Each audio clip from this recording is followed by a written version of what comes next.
going on, everybody? Welcome back to the Going the Distance podcast presented by ImmaculateSports.com. Twitter's at ImacSports. Instagram is also at ImacSports. TikTok, YouTube, Immaculate Sports. It's episode 234, coming to you on the rare Wednesday episode, but we had to move some things around. We didn't miss much, actually. We got our part two of the baseball talk from last week. Who would you start your franchise with? And since it is Wednesday, I threw a couple extra things into the second half that we normally wouldn't get to talk to because all the cool stuff happens Tuesday night, Wednesday morning. Free agency technically on the way now for NFL. Yeah, apologize for the day late, but I was quite sick this past weekend, so an episode on Wednesday is better than no episode in general, and that's the mindset that we had this week. I guess we did trick the NFL into thinking the episode's on Tuesday because we got a ton of news on Wednesday morning and Tuesday night, which is cool. Some of it being really good news that we'll get into in a minute, but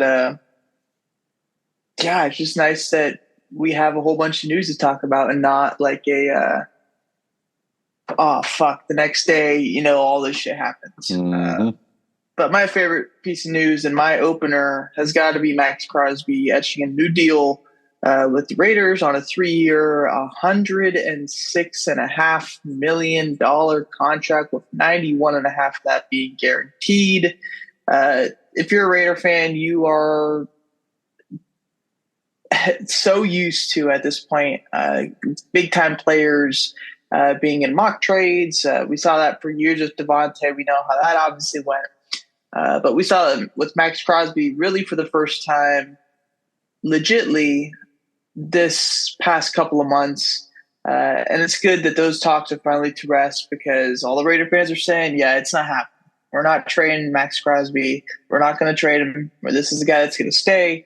And it finally seems, at least for the next 3 years, which will probably take us more towards the back end of Max Crosby's career, as he, I believe, will be in his 30s by that time.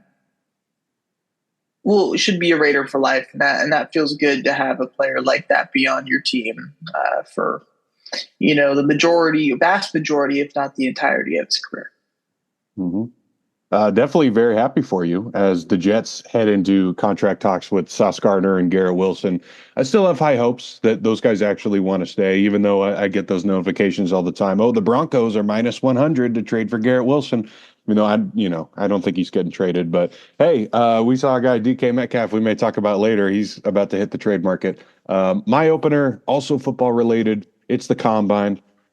Just an awesome week all the time. Rich Eisen and DJ emceeing for us, just explaining everything that's going on. Because, yeah, we talked about last week, even though the top of the top are probably going to opt out like they did, people still have a chance to shine. The quarterbacks just about broke even this week. Ewers, Dart, Milrow, they hit some nice deep balls and then sailed their out routes. So it's hard to say what's going on there. That second round receiver group is just as good as expected. A.O. Manor, Higgins, Bash, Trey Harris, they all look great. 3 massive winners on defense for me that solidified first-round status. Jihad Campbell, Alabama linebacker, Jahdae Barron, Texas corner, and Darius Alexander, the D tackle from Toledo.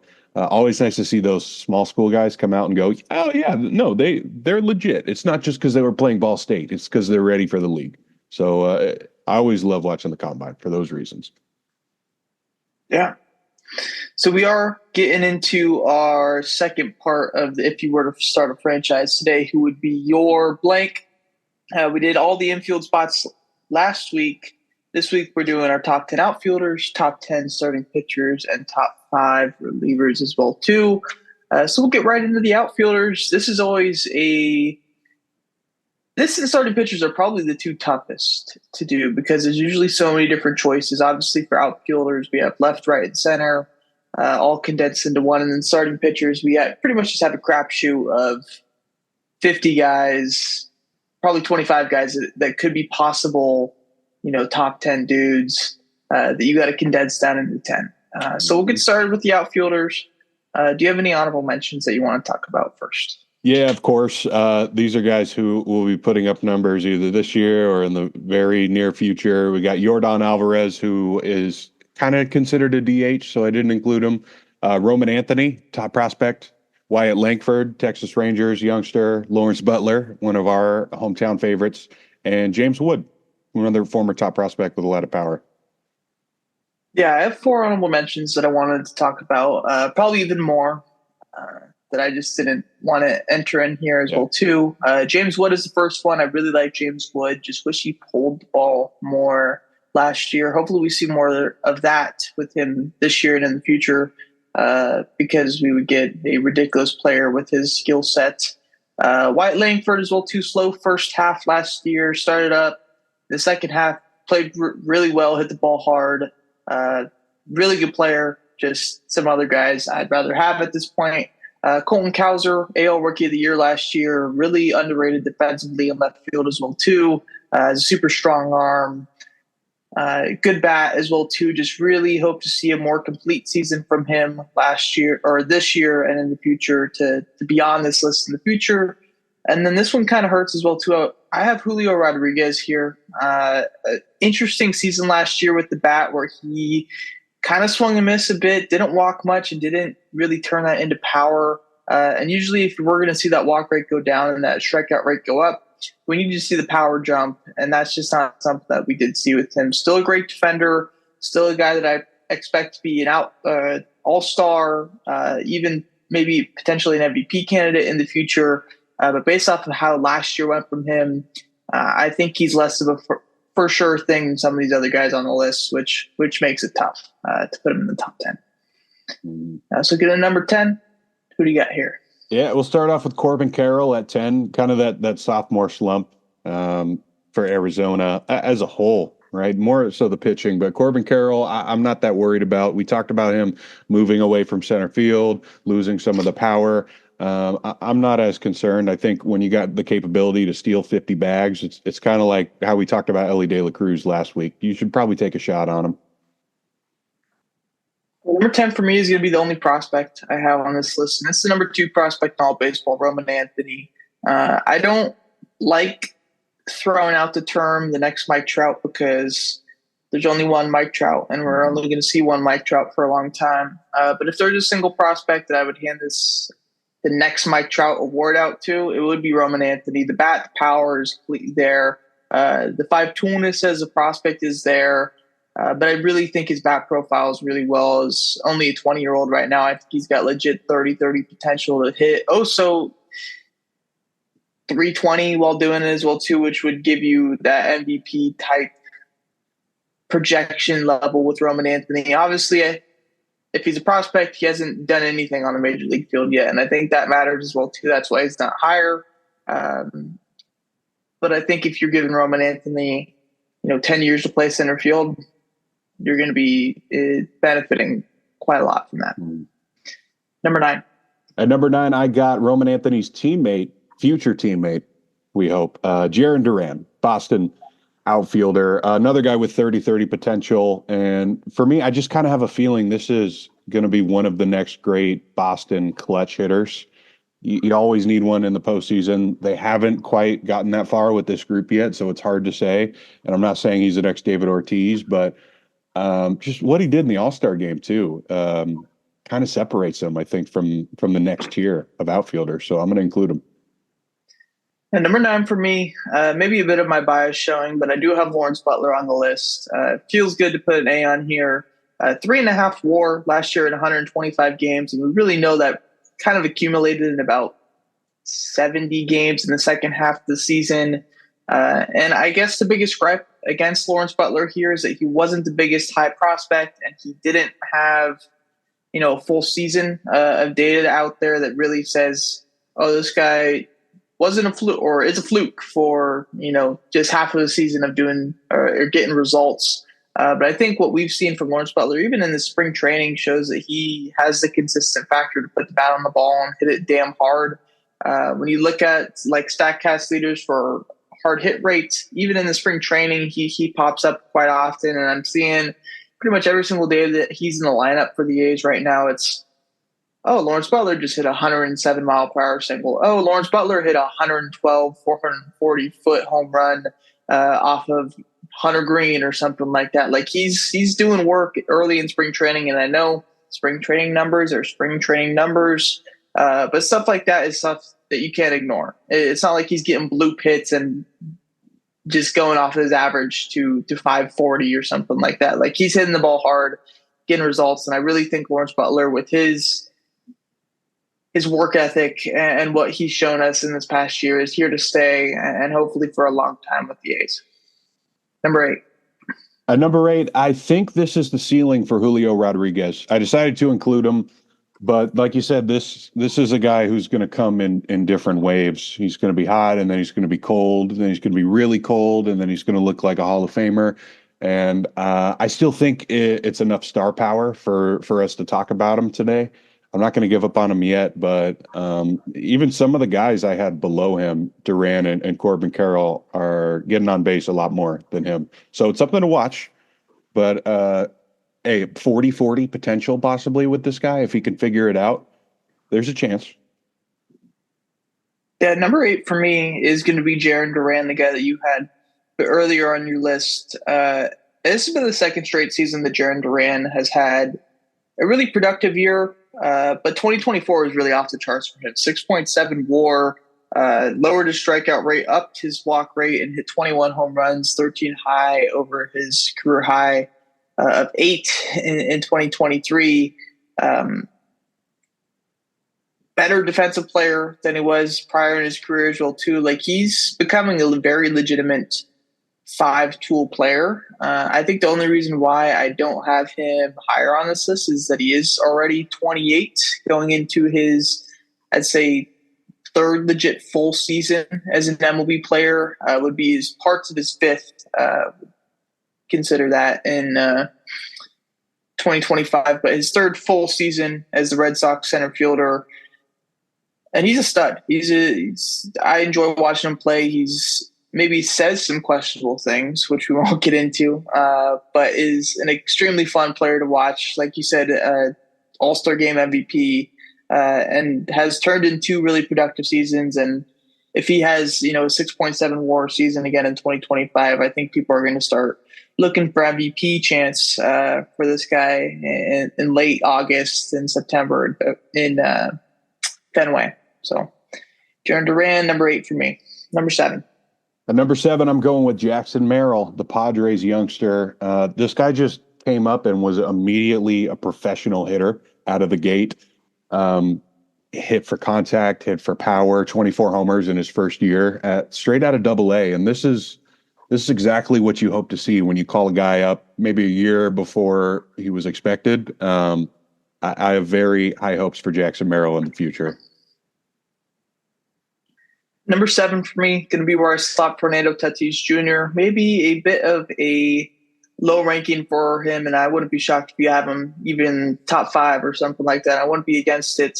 3.2 WAR in 102 games last year means you're on pace for about a 5 WAR season, and I could see him kind of surpassing that in every single full season that he plays from now on out.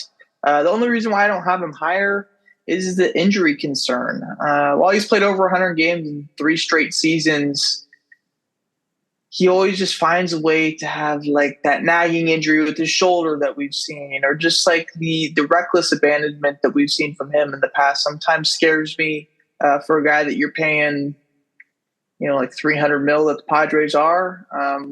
It could be scary. The talent's there every single way. Like I think we see him as a right fielder somehow now, which sucks that we can't see him play shortstop, but that happened due to his injury concern. And he already is one of the best right fielders in all of baseball. So Fernando Tatis, hopefully we get a full season from him in 2025 and onward, and we get to see really what Fernando's about and get back to that 40 homer season that he had in 2021. Number 6. At number 6, I'm going to go with Kyle Tucker, the new Cub. At one point was on pace to be at the top of this list. He's been dealing with injuries. Now he's got a new a change of scenery here, and no one gets on base like Kyle Tucker. It's similar to Jackson Merrill. It's kind of like the young version of him. It's just you don't have to worry about having a great approach at the plate. Kyle Tucker is going to hit the ball hard, and he's got a great eye, and that's about it. There's a I think a different group of athleticism that I would have over him. So I'm going to stick with kind of the middle tier here of 6 for Kyle Tucker. Number 6 for me is going to be where I slot Jackson Chourio. One of my known criticism guys that I've had in the past, but I've really gotten on the Jackson Chourio train now. 3.9 WAR as a 20-year-old as a rookie is pretty ridiculous. The 21.1% strikeout rate is something I think that we'll see get lower as he, accumulates thousands of at-bats in the MLB and kind of just gets used to the pitching. As a 20-year-old, by the way, this guy should be a sophomore in college. It's pretty ridiculous to say. And he's performing top tier on par with other MLB greats. 6.8 walk rate, I think we'll see rise as well too as he gets older. It's usually the swing decisions and stuff that we see struggle from young guys such as Chourio when you're 20 years old, but very mature from the plate, solid defender. Still 22 bags in his rookie year as well too. I think we start to see more stolen bases from him as well too as he starts to get on base more, not just from hits but from walks as well too. And I think that'll let the Brewers kind of just take off the chains and let him do, or take off the training wheels and let him do whatever the fuck he wants, which would be fun. Number 5. Yeah, at 5, I got Jackson Chourio for a lot of the same reasons. You mentioned he was striking out a lot, still had a 327 on base in his age 20 season, which is incredible. 20 homers, 20 stolen bases. I don't think we got to worry about Jackson Chourio in Milwaukee. Another guy we've been talking about for a long time. Just waiting for this. Number 5 for me is going to be where I slot Corbin Carroll. And I am taking last season, or at least the first part of last season, with a grain of salt, because I do believe he was hurt still from an injury that he sustained in 2023. Still put up a 4.0 WAR in 158 games, 22 home runs, and 35 stolen bases. The discipline numbers are stuff that you like as well, too. 19% strikeout rate and over a 10% walk rate. And when you're a guy that has the blazing speed that Corbin Carroll has, and you're coming out of the left side of the batter's box, and you can walk nearly 11% of the time, that really does wonders for you.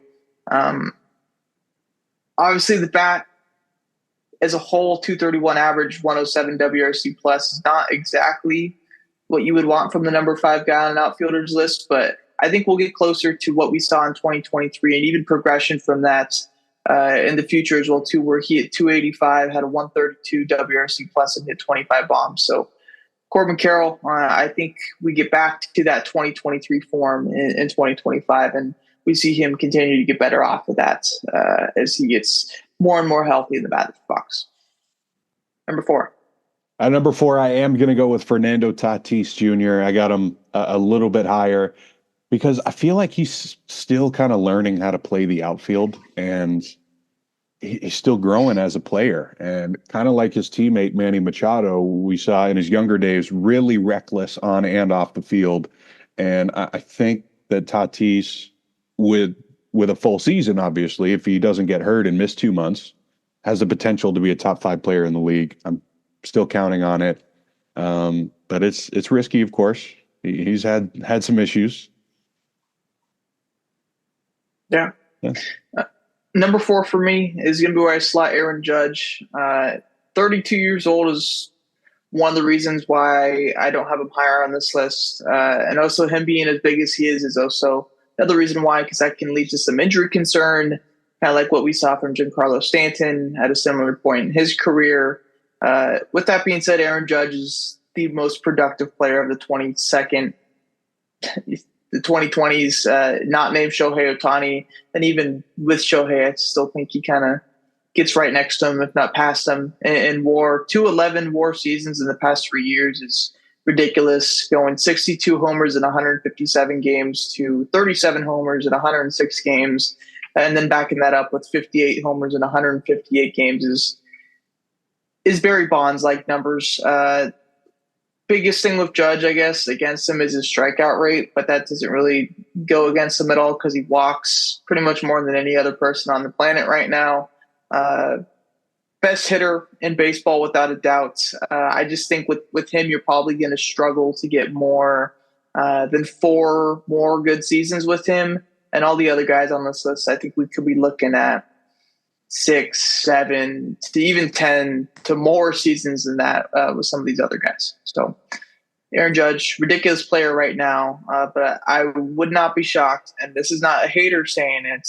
I love watching Aaron Judge. I would not be shocked if he sees some regression over this following years as well, but probably not in 2025. Number 3. At number 3, I am going to go with Ronald Acuna Jr. of the Braves. Similar to Tatis, it's all about the 40 homer potential, and these guys have dealt with a lot of injuries. Acuna, a little bit crazier path to where we are today. Still not sure how many games he's going to play this year. And we probably won't see 40-40 from him ever again for a full season, but it's kind of the same thing with Judge, and I haven't gotten to him yet, but it's the same idea. Everyone's afraid to face Ronald Acuna Jr., and that alone is going to extend his career longer than we think.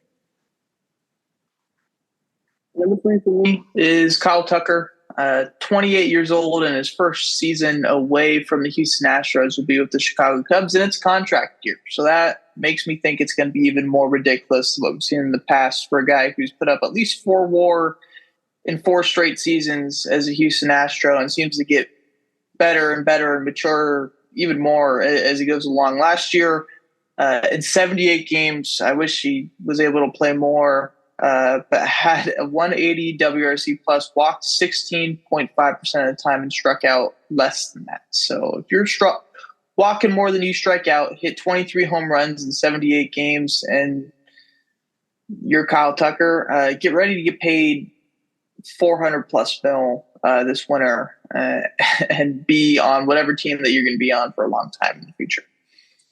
Number 2.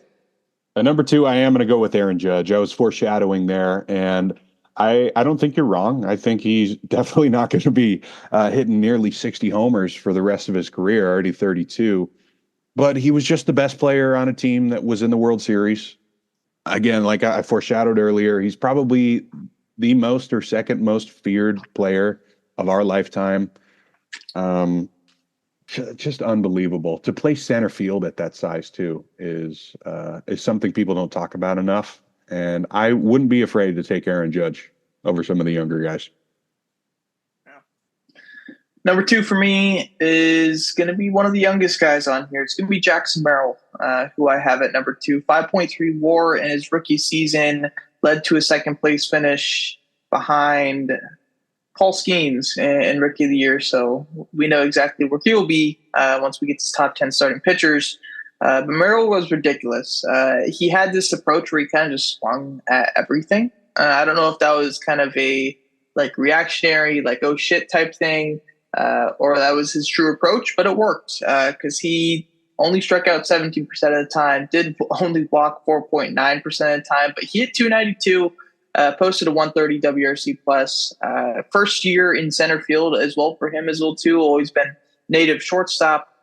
So I think we see him get some defensive maturity as time goes on and the reps gather in center field for him, and potentially even become a Gold Glove level center fielder. So Jackson Merrill, 30-30 future, kind of just like if Roman Anthony worked out completely, he would be Jackson Merrill, I think, because Jackson Merrill, I believe, could be the guy that we look at in 4 or 5 years and say, holy shit, this guy is utterly ridiculous, which takes us to the number 1 spot. Yeah, that's Juan Soto, the modern day Ted Williams, over 400 on base, 40 homers last season with New York. And he just got paid, and he is definitely worth all that money. I think we've seen this type of thing not work out for guys, but Juan Soto is a guy I think we're both going to bet on here just because no one has an eye like him for the plate. Yeah. So I have a 1A, 1B, and my 1B has an asterisk, and that will be where I put Ronald Acuna, just because I don't know with him. We don't see MLB players tear their ACL twice, Mhm. and we saw Ronald Acuna tear his ACL twice before he even turns 27. And that really, really sucks because when he's healthy, what we saw in 2023 was one of the most ridiculous seasons that we've seen from a young outfielder in a long time, where he posted a 9.1 WAR and invented the 40-70 club. So that's pretty freaking crazy. He also only struck out 11% of the time, which is cutting his numbers in half, which kind of also makes me think that the Braves cheated that year and haven't been caught yet. But like, I don't know an explanation for a guy who goes 25%, 26%, 29%, 23%, 23% to 11% in a year. Like, that just doesn't make any sense to me, while also having your power numbers jump up to tying your career high in home runs as well too. So that 2023 season, I think, is something that we'll never see again from Ronald Acuna, which sucks. But I don't want to put it out of him. That's why I have him still in that 1B spot. And then the 1A, how can it not be Juan Soto? His game is something that should be around into his late 30s, maybe even 40s, depending on how long he wants to play. We know he has a contract that goes through, you guessed it, 2039, which is ridiculous. He's posted just ridiculous numbers from every aspect of the plate that you can think about ever since he got called up in 2018. That included a 490 on base percentage in 2020, albeit 2020 numbers are 2020, but 490 OBP is like Barry Bonds numbers when it comes to that. And to think that we're maybe not even seeing this guy's prime yet is pretty ridiculous. With the Mets, he also seems more relaxed as well too, and I think that can contribute something to his style of play as well too. Just make it more fun to him to play, and I think that ups your passion as well too. So I think we're going to see big things from Juan Soto for a long time.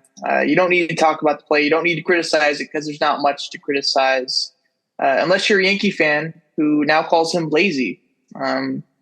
Okay, well, it's like a Dallas Mavericks GM take of Luka Doncic, but who cares? He's ridiculous, and he's number one on both me and Skyler's list. Mm-hmm. Moving into the top 10 starting pitchers, any honorable mentions here? Yeah, of course. This one was hard, and I even surprised myself with a couple of these selections. But we'll start off with Shohei Ohtani. I think at the end of the day, his bat's going to be the most valuable part about his game when we think about his legacy. And if he doesn't pitch a lot for the rest of his career, I don't think people would be upset with him. So I have him here. Also, a couple guys: Garrett Cole, Hunter Green, Zach Gallen, innings eaters who just miss out here. I went in a different direction. And one of my favorite prospects is Jackson Jobe. I like his frisbee sweeper. Yeah. Honorable mentions here: any pitcher over 30. I try to keep my list away from those guys because I think we're starting to see a bit more of steep progression from pitchers once they get to their 30s. And I'm looking at starters that I can reliably have for the next 6 to 7 years. I don't think anybody over 30 at this point is there for that. And the guys that have been able to stick through it are now too old to be on my list as well too. Zach Wheeler, Aaron Nola. They're just a little bit too old to be on my list as well too. And then the guys under 30 that I do want to mention: Yoshinobu Yamamoto, Jared Jones, who I absolutely love, Zach Gallen, Michael King, who is ridiculous, Hunter Brown, who's got some great stuff, just not quite yet seeing the results, and Tanner Houck, who had a really good season for the Red Sox last year. Number 10. I really wanted to go with Zach Wheeler, but you're right. He's going to be 35, even though he's been one of the top 3 most dominant pitchers of the last couple of years. I can't do it. So I'll go with Blake Snell of the Dodgers. Also, honorable mention: any Dodger we don't mention is probably going to be on this list. But this guy is kind of like a tale of two halves, similar with some of our outfielders, right? A J-Rod of the starting pitching, if you will. Sometimes he looks like the Cy Young. Sometimes he can't throw a strike. At the end of the day, he's got 2 Cy Youngs, and he's been good in the playoffs. I'll include him. It's going to be Dylan Cease, 29 years old, approaching a contract year, I believe, and probably will be traded at some point by the San Diego Padres. Dylan Cease is very interesting and very non-traditional when it comes to the modern, at least like the past year or so, like outlook on pitching, because he really only throws two pitches, his slider and his four seam, and then he kind of just mixes in a curve, a sweeper, a change, cutter. And I think he really does need to change that in order to find long-term successful outputs over the next 5 to 6 years, because guys are eventually going to find a way on with his stuff. And I think we're beginning to see that a little bit more. His cutter, I think he's starting to throw a bit more now. And I think if he uses that and kind of gets rid of that stupid like 70-mile-per-hour changeup that he throws and actually has more legit offerings, that'll give him a way to transform into a different type of pitcher. But with that being said, he locates and spots his four seam and his slider like ridiculously well. And those two pitches are both like very elite. So I'm not like trying to hinder those two pitches. But I think he does need to do a little bit more reinventing of himself to stick around, but still finds himself at number 10 on this list. Number 9. At number 9, I decided to go with one of my guys over a potential pick here. So I'm going to go with Logan Webb. Not ranked very high in fantasy rankings at all this year, but we know what we're getting with Logan Webb. We're getting 200 innings. We're getting over half of his balls in play are going to be weak ground balls. You're getting a guy who can win a lot of games for you. And, you know, maybe 7-8 years ago, we weren't talking about Zach Wheeler like we do now. This is the guy who could pitch extremely well up until he's in his late 30s. So I'm going to take a risk on Logan Webb. Yeah, Logan Webb's my number 9 guy as well, too. And I like that you said the my guys, because I love Logan Webb as well, too. He grew up an A's fan, so that has some input as well, too. But Logan Webb's a stud, and I think you just go on Baseball Savant or whatever, and you just look at his stuff, you're like, oh, like it's not that good. But when you look at the results and see that he's done it year in, year out for about 5 years now, you can kind of just throw that stuff out the wayside. But you can understand how he is still so damn good because of how he locates his stuff. And it's so elite command for 3 or 4 different pitches that he throws, even with the low velocity, that it makes everything that he does work. And he is not looking to strike people out. He's looking to get outs. He's looking to get through games. He's looking to win games. And I think that is one of the biggest attractors from a coach or a manager or an organization in general, that this guy's going to go out there. He's going to get me 18 to 21 outs every single time that he pitches. He's probably not going to strike out 10 guys, but he might, get that extra inning that guys can't get when other people are just looking to strike people out. Some organizations that could be, I guess, a turnoff in a way that, hey, when you allow contact, you give up a chance to have runs be allowed. When striking out guys, you have no chance at all. So like Dodgers, I don't think he'd work as well there because they don't need as many innings from their starters. But a team like the Giants, I think it really works well with what he does. And I think he's a guy, one of the last few guys now in the MLB that could give you not just 200 innings, but a 220 inning season or 230 inning season. And another guy like that who I don't have on my list is Sandy Alcantara, who just these two guys are fun molds, and if you have them as your ace, you feel really confident that when they go out there that they're going to perform well. Number 8. At number 8, it's another one of our guys, and I wouldn't be surprised if you had him way higher than this, but this is where I have Logan Gilbert of Seattle. He just led all of baseball in innings. He struck out over 200 batters. He doesn't walk anybody. This is kind of a perfect choice to lead a staff, and Seattle doesn't even need that right now. That's how many different arms they have that are elite. But I think this is the top of the group, in my opinion. Logan Gilbert. Number 8 for me is going to be where I slot Cole Reagans.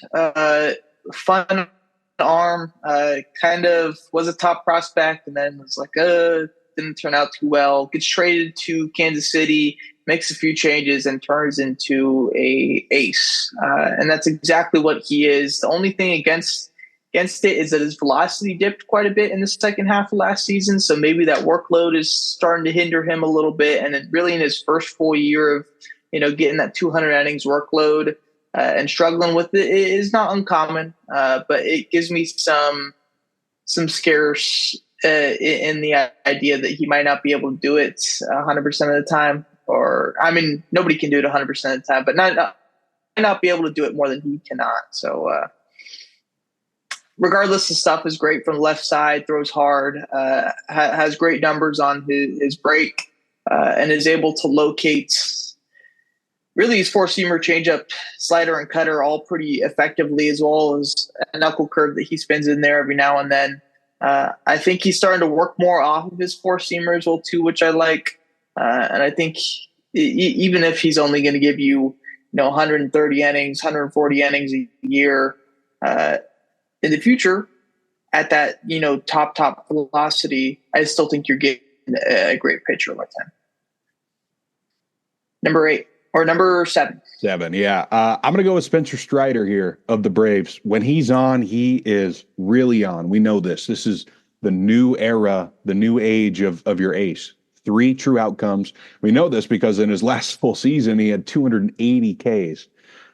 So that's unbelievable. I'm just really hoping that he stays healthy. Another problem with most of these guys, they've probably had Tommy John or are currently recovering from it. And Strider's one of those guys. I'm not sure how much he's going to throw this year, but what we do know is when he's on, Atlanta is one of the most dangerous teams in baseball. Number 7 for me, it's technically a prospect. It's going to be Roki Sasaki. Super fun arm. Made his spring debut yesterday, and it did not disappoint. 3 innings, 5 Ks, only 2 hits allowed, no runs.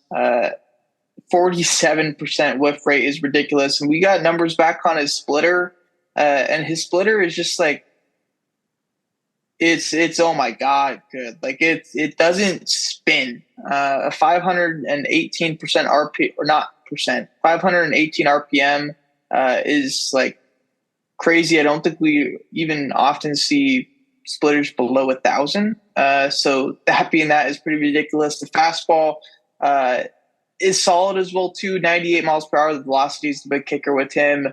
And I'm curious to see how his arsenal develops once we get more into regular season stuff, because I don't think he's just going to be a 3-pitch guy. And I think Dodgers usually don't like their guys throwing 4-seamers, and they like moving them into sinkers and 2-seamers and cutters and all that stuff. So I'm curious how they play with his fastball to keep hitters off of it. But the splitter's legit.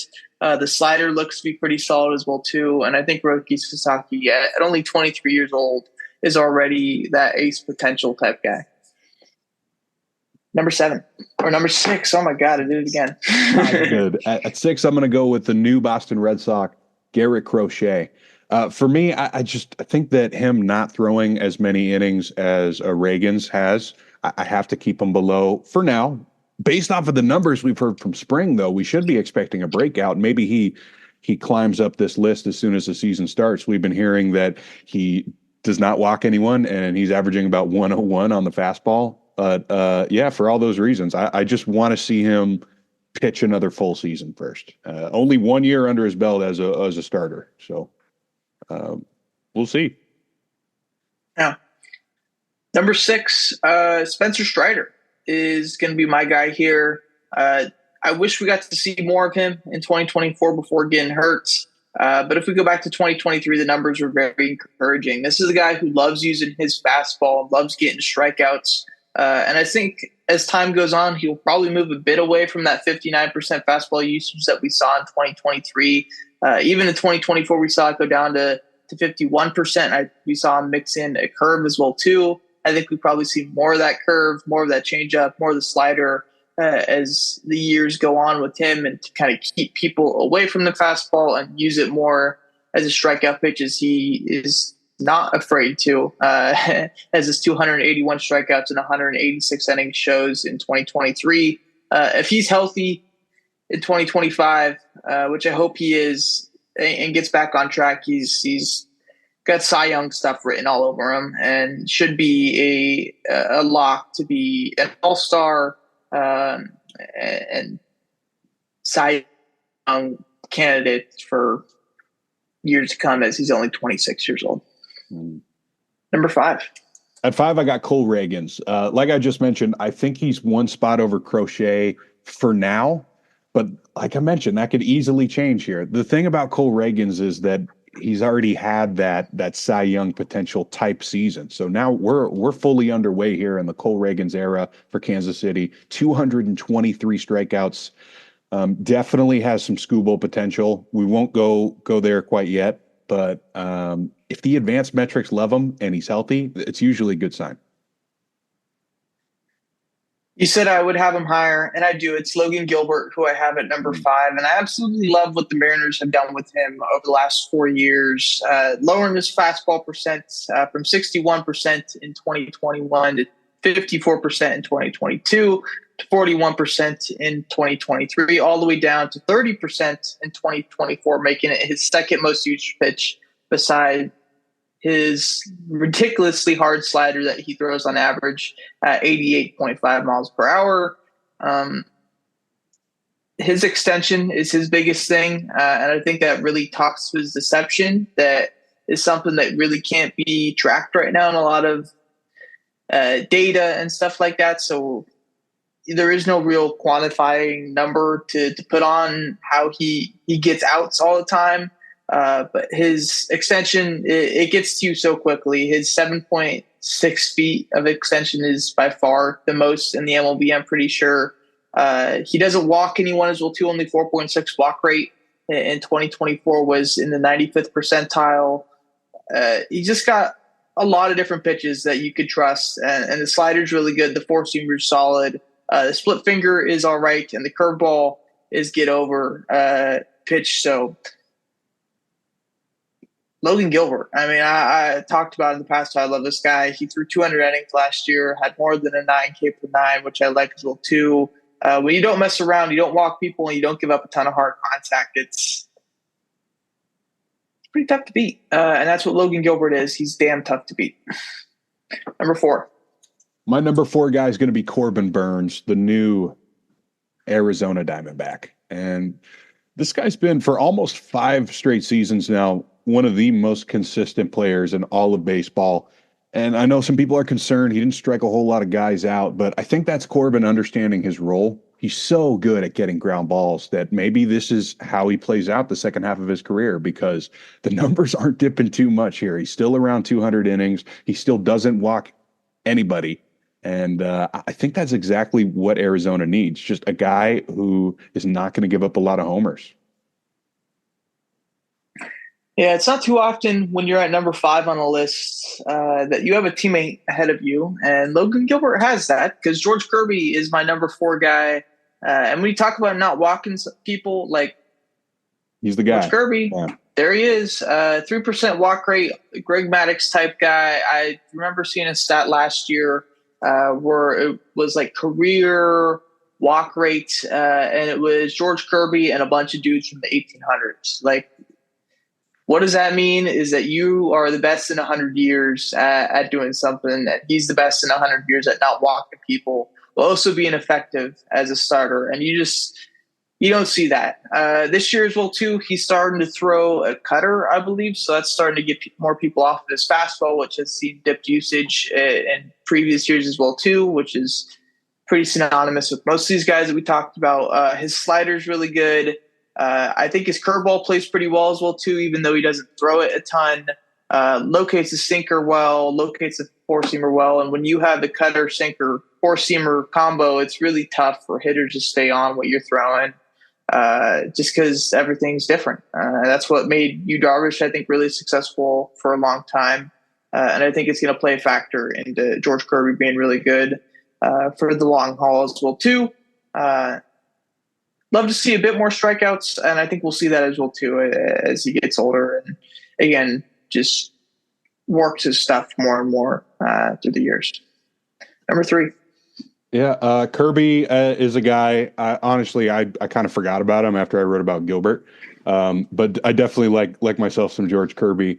My number three, though, however, is going to be Roki Sasaki, and not a whole lot of evidence of this. That's a fair argument against me, but if this guy really has the best splitter we've ever seen, then he immediately jumps onto this list. It's like you mentioned, if you're the best at what you do, you deserve that honor. And I think the Dodgers really lucked out for getting him for only a couple million for the next 6 years because he's already looked unbelievable in one 3 inning outing, if you will. Yeah. Number three for me is going to be where I select Garrett Crochet. I guess the biggest thing against this is the inconsistency factor. Are we going to see 2025 Garrett Crochet be what he was in 2024, which is this 2.85 expected ERA guy who strikes about nearly everybody out and is this hard throwing lefty? Well, the hard throwing lefty is here to stay, that's for sure. But the stuff as well too, I think is, and I think it's the biggest thing is adding his cutter that he threw 28% of the time in 2024 as a new pitch for him that season. And it was one of his best pitches to keep hitters off of his fastball. Also, his sweeper that he threw a lot prior to that, he stopped throwing down to 9% of the time. I'm curious to see how and what adjustments he needs to make in the future, as there is that like super big, don't throw your fastball as much vibe in the MLB right now, and he still throws it over 50% of the time, one of the highest guys out of anybody on this list, but he locates it well, throws it up in the zone, like purposely very well, gets the cutter in on righties very well as well too, and still flashes the sweeper changeup and sometimes a sinker as well too. So Garrett Crochet is a stud. I think he just strikes everybody out, or I don't think he does strike everybody out. But the biggest question with him is, can he get through 200 innings, a workload in a season consistently? Because we haven't even seen it once. But the stuff is there, as is the stuff with everybody on this list.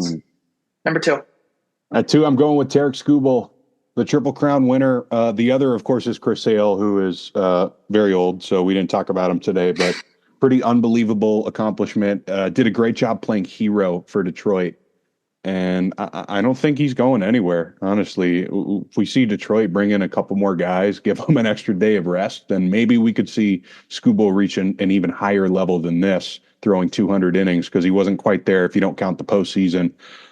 But unbelievable, unhittable lefty, going left to right.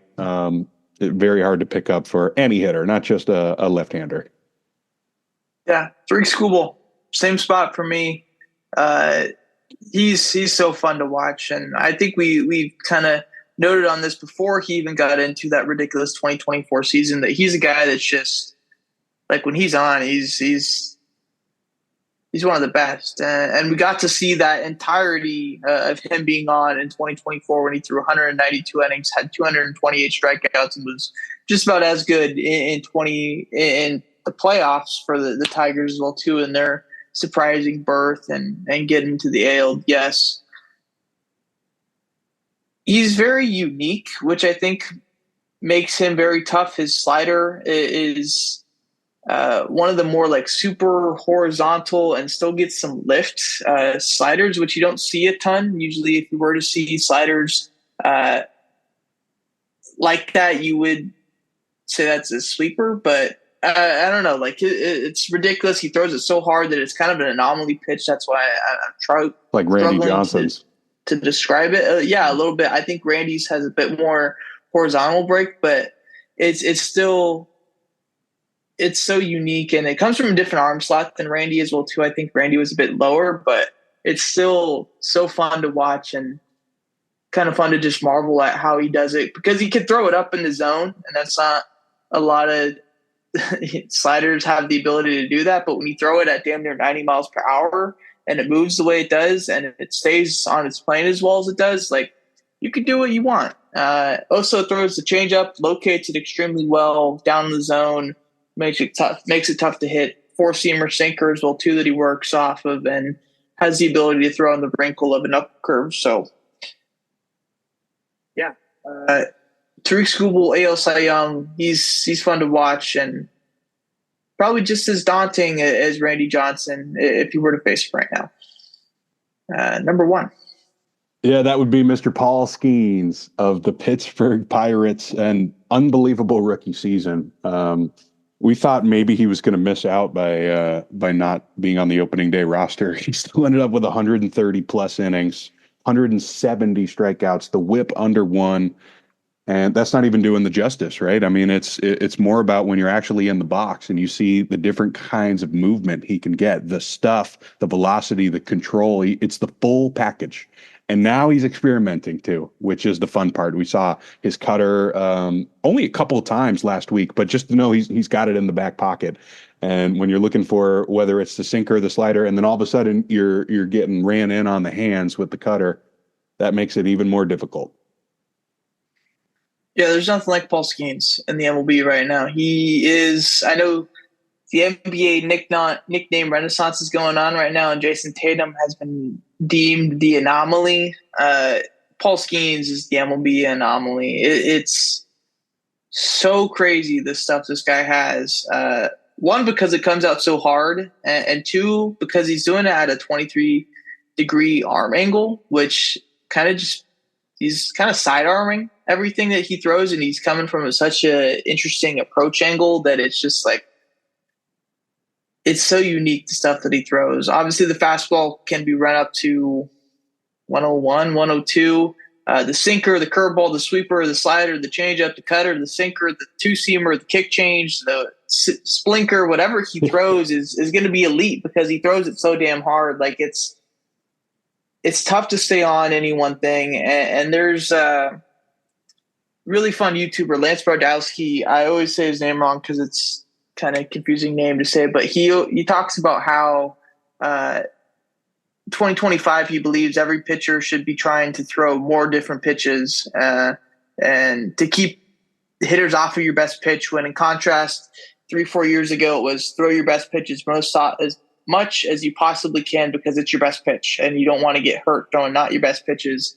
But when you have so many high quality offerings like Skeens does, it makes every other pitch that you're not throwing that pitch better because they still have to look for it and they still have to decipher when the pitch is still going at least 90 miles per hour for 90% of the stuff that Skeens is throwing, that you just have no chance to really do anything against what he does. So I don't know how you hit Paul Skeens. I don't know how hitters do it, but he really, I couldn't either. But it's fun to watch, and I just marvel at him. Like he's an anomaly, man. And he was playing DH about a year and a half ago too. That's the craziest part about this. Yeah, and he's 22. This guy is younger than me. Anyways, moving on to relievers. Any relievers that you want to talk about in honorable mentions? Yeah, there'll always be a couple guys every year who figure out, oh, if I take my 94 four-seamer and I turn it into a 99 sinker, I'm going to be an elite reliever. But we don't have time to talk about every reliever in the league. I got Ryan Helsley, great season for St. Louis. Felix Bautista coming back off the injury. And Robert Suarez, one of those guys who emerged with his cutter last season. Yeah. I think I have 6 guys on my honorable mentions. First is Ryan Helsley. I really wanted to put him on, but I just kept him off. Cade Smith, one of my favorites, just fell off the list. Johan Duran, great stuff. Little injury prone and kind of didn't have as good of stuff last year. Ben Joyce could be on it in the future. Justin Martinez throws ridiculously hard. Bit of control concerns, but he gets away with it at 103 miles per hour. And then Andres Munoz, who added a changeup this year, is straight up nasty. I would like to see a full healthy season from him, though, as well, too, before I put him on this list. Number 5. At number 5, we got the honorary left-hander. It's Josh Hader. He's been one of the best in the game for a long time, but a lot of concerns with moving to Houston, and he was perfectly fine. Right, 71 games, 71 innings, over 100 strikeouts for the first time since he was in Milwaukee. This guy is crazy good. Of course, the left-hander with a weird arm angle is going to help with that. And a guy who maybe we didn't think could go multiple innings was perfectly fine doing that last year. Number 5, Emmanuel Clase is who I got. With relievers, what you say with starters kind of goes out of hand. Like you can just kind of throw your best 2 pitches, your best single pitch, and get away with it. And that's exactly what Clase does. Throws the cutter at 78% of the time. Maybe that hurt him in the playoffs, as we saw him give up more runs in the playoffs than he did in the entire regular season, which doesn't happen too often. But he's still really fun to watch. I guess the biggest knock on him, though, is the low strikeout rate. Again, it's just like when you allow contact, you are more likely to give up runs when you don't allow contact. So that's what hurts Class A. But still, the stuff is ridiculous, and his cutter is very fast. Number 4. At 4, I'm going to go with Devin Williams, now of the New York Yankees, which is weird to think about, but now they are allowing some beards, of course, right after he shaved his whole face. For him, it's all about the injuries, right? We know he's got 2 of the best pitches in the game. It's the screwball, it's the changeup. He strikes out everybody he faces, but can he stay healthy? He's still in my top 5. Number 4, Griffin Jax is who I have here. I like him. He's ridiculously nasty, and he's one of the guys who kind of uses a flurry of different offerings as a reliever. 5 different pitches he used last year: curve, sinker, change, and then 4-seamer and sweeper, which really were the 2 pitches that he threw the most. The 4-seamer is above average velocity, but the sweeper is the real kicker, as he throws it about 8 miles harder, or 6 miles harder than what the average is for right-handed pitchers, and it still gets just as much movement as well as some drop, which doesn't happen often for when you throw it harder. Usually when you throw something harder, it gets more rise, but his has more drop than what others do on average. So very unique pitch, makes it really tough to understand and hit because you just don't see it ever. And unique pitches from an MLB player that's seen, millions and millions of pitches in their career doesn't happen too often. Griffin Jax got one of those in his sweeper. So, yeah, it's a nasty pitch. He's my number 4. Number 3. My number 3 is going to be Griffin Jax's teammate. A guy I really like is Johan Duran, and decreasing a little bit on the velocity and the control. But again, I love this guy because of one pitch in particular. It's the splinker. It's one of the craziest things I've ever seen in my life, and it gets over 60% ground ball rate on that pitch. So that's why I like Johan Duran. That usually gets him out of trouble when he needs to. Yeah. Speaking of a guy who has a splinker, I heard Kodai Senga is starting to throw a splinker. Good for him, which man. is an interesting one. Number 3 for me is where I put Devin Williams. Really a 2-pitch guy, changeup, 4-seamer. The changeup is best changeup in baseball, and it comes out of that same arm angle that Paul Skeens throws out of.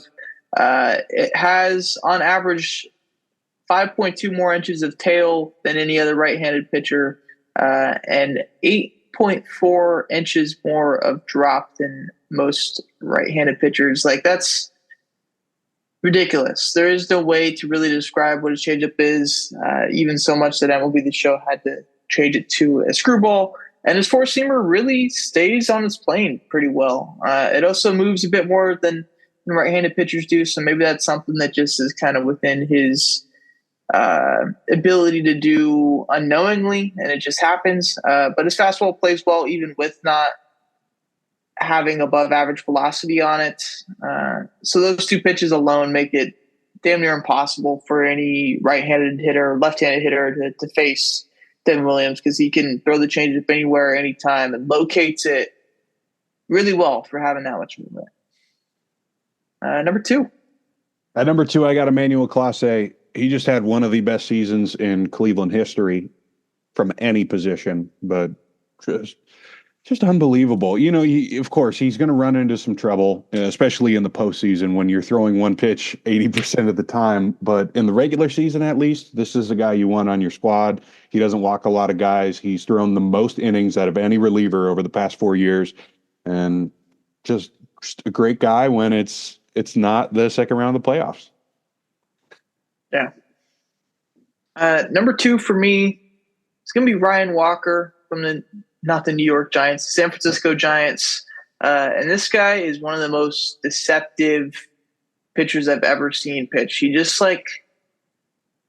if you told somebody who's never thrown a baseball before to just throw a baseball in the weirdest way possible, they kind of throw it how Ryan Walker does, except for Ryan Walker does know how to throw a baseball, and he throws it 96 miles per hour on a sinker.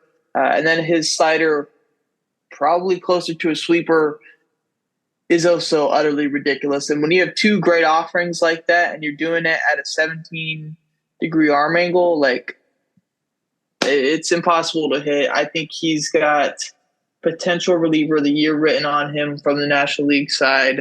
We'll get into that in a couple more weeks once we get into the MLB season preview. But Brian Walker's ridiculously nasty, and I expect him to take a hold of that closer job in the Giants organization and just never, ever, ever let go. And this makes me enjoy the number one, because I think I know exactly who it is. Yeah, this is Mason Miller. He's closer. We love our guy Dallas Braden. Helped us so much through some of the dark years with his weird ass nicknames that make no sense. But we know a lot about Mason Miller. All right, I saw him pitch his second career start. He went 5 no-hit, and ever since I've been hooked. And I guess we'll mention some of the stuff some other people may not know. Former starter, obviously. I kind of imagine Mason Miller as if Spencer Strider was the Braves closer. This is how it would look. We saw he had 102.9 yesterday. He can go multiple innings, of course, because he's used to going 6+, and unbelievable control too. It's kind of amazing that I know the A's are kind of used to having that ragtag team of great bullpen arms, but this is an elite guy who's going to be in the All-Star game many times. I love that he's also a guy who's working on new pitches. When he brought out the cutter last year, it's kind of like Skeens, but just at a different level, right? We're not talking about an MVP candidate with Mason Miller necessarily, just the best reliever to come in the 8th, 9th, 7th, whatever. Yeah, it's Mason Miller, number one for sure. Fastball is what it is. It's so unique just because he throws it so damn hard, and the movement on it just is pretty ridiculous as well too, and its ability to stay on its plane.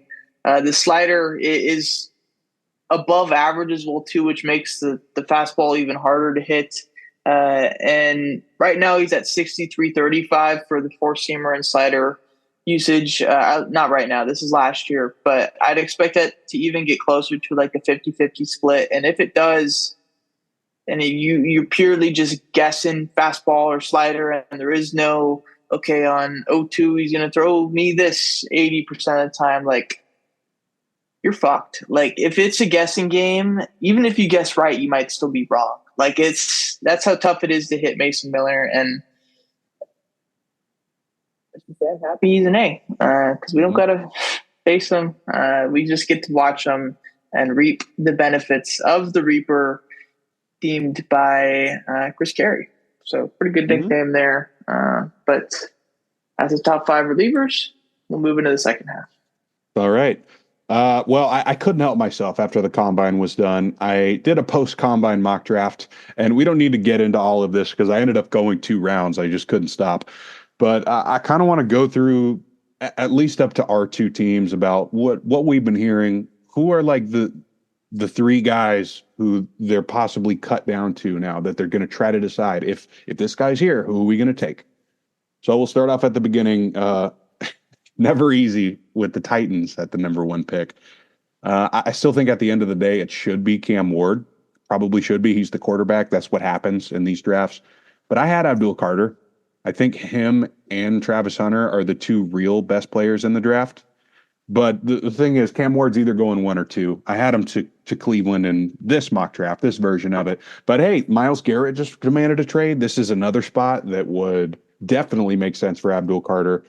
Travis Hunter, I think he's the best player in the draft. So why wouldn't you take him here if you're Cleveland? You have not a lot of help for Deshaun and whoever else is quarterback there, man. The Giants, I think this is where you start talking about Shadur Sanders.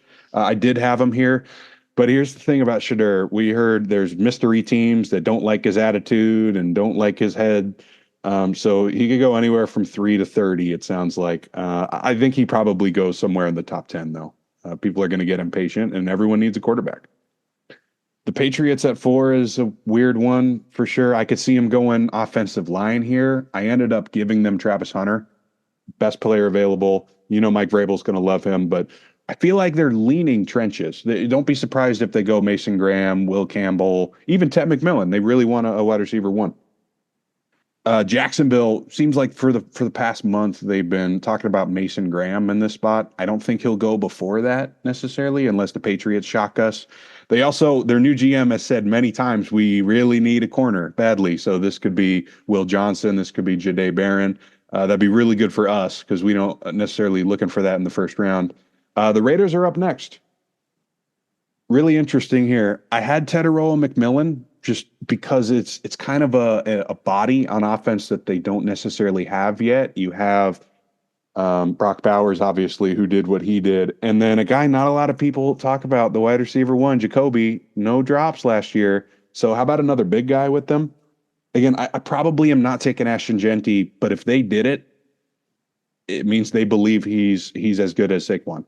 And I don't think we're ready for that conversation, but that would be the reason that he goes 6. But yeah, you're looking offensive weapon here because there's a lot of D line and secondary depth as you go on deeper to the draft, even running back too.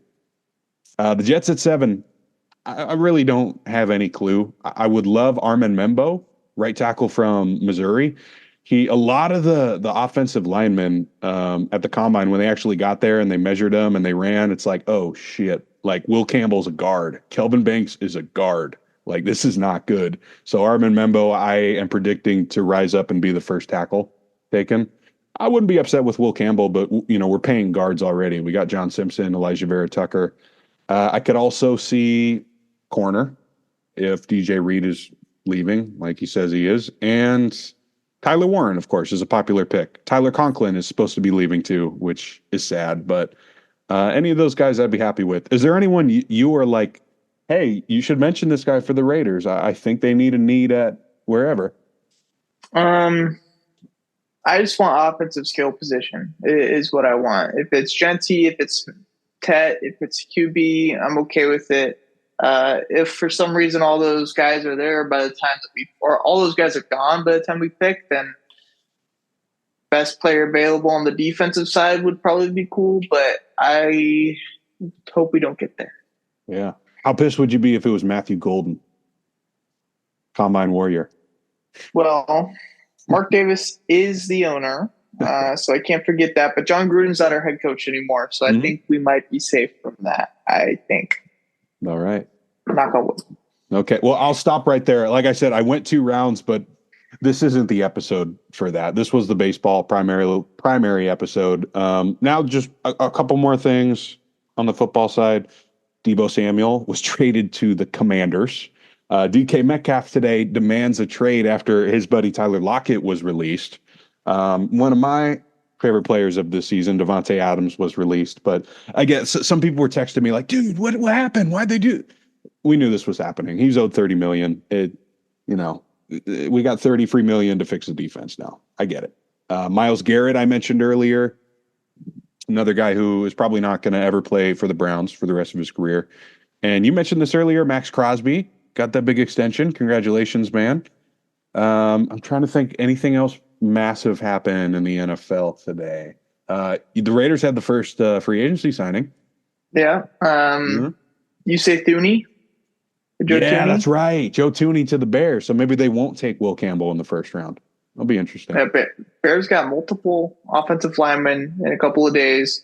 seems to be pretty evident what Ben Johnson wants to do over there. Mm-hmm. Absolutely. One more sad thing to talk about, the NBA. I'm sure in a couple of weeks we'll have more of a deep dive here. Again, this wasn't the right episode.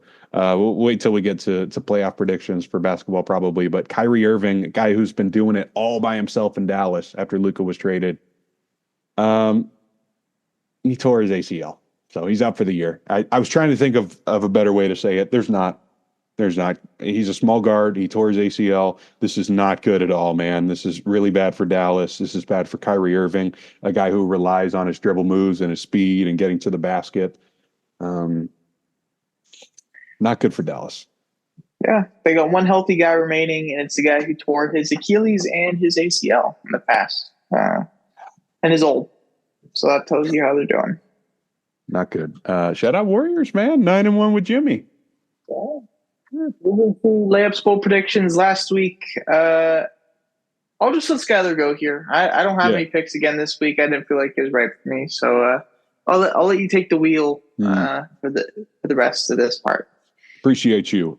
Still sticking with NBA picks. I feel like I've got a way better grasp on the NBA than I do college basketball. But my March Madness is not too far behind. We're at March 5th right now, which is pretty crazy to think about. My layup was the Houston Rockets to beat San Antonio pretty good last week. San Antonio obviously is without their coach and their best player, Victor Wembanyama.